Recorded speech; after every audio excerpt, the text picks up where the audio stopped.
Today, the Chief Constable updated the board members on events of the last 24 hours, detailed the plan being operationalised to bring resilience to policing resources through mutual aid arrangements, and steps being taken by the police to bring reassurance to those communities who are living in complete fear.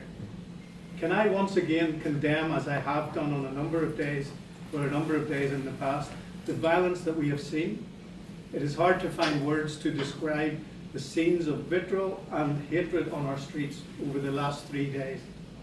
Our thoughts are with all of the victims of this violence, and we welcome the work ongoing to provide support through the police service and through the civil contingency arrangements now operating. Chief Constable, as a board, we commend the work of the PSNI, bottom up and top down. I was in Ballymena Station this morning and had the privilege to meet some of the officers who have been on the ground. It was humbling to talk with them and hear what they had to say, along with the emergency service colleagues who they have been dealing with. Officers that should be working on everyday policing issues, instead of dealing with mindless violence, that is simply wrecking communities for the sake of wrecking. Today we discussed 2 key issues: community assurance and public reassurance that the police have got this. People are afraid and need to know that the police will protect them, and I know that messages of assurance have been sent through a number of engagement channels across the community. Secondly, that this small minority will face fast and speedy justice, and we heard today of the work police are doing and will be doing over the next few days, but the wider criminal justice system and courts must move swiftly to deal with all of those arrested.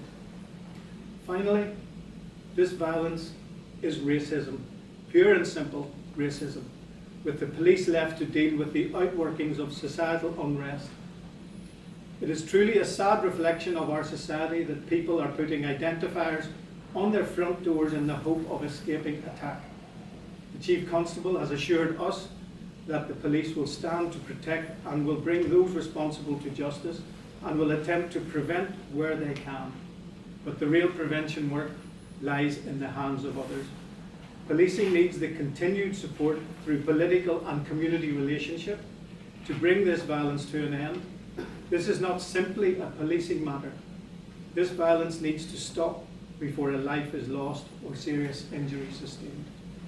And finally, before I hand over to the Chief Constable, this disorder has a cost to the community, a cost to the reputation of Northern Ireland, and a cost through to the officers abstracted from their everyday policing duties, and also those officers who are standing on the front line. Mutual aid, while we are grateful for it, is not a solution. We have talked this out for long enough. The increase in officer numbers promised by the Executive, I'll repeat that, promised by the Executive, must be delivered, and the Chief Constable has the Board's full support on that.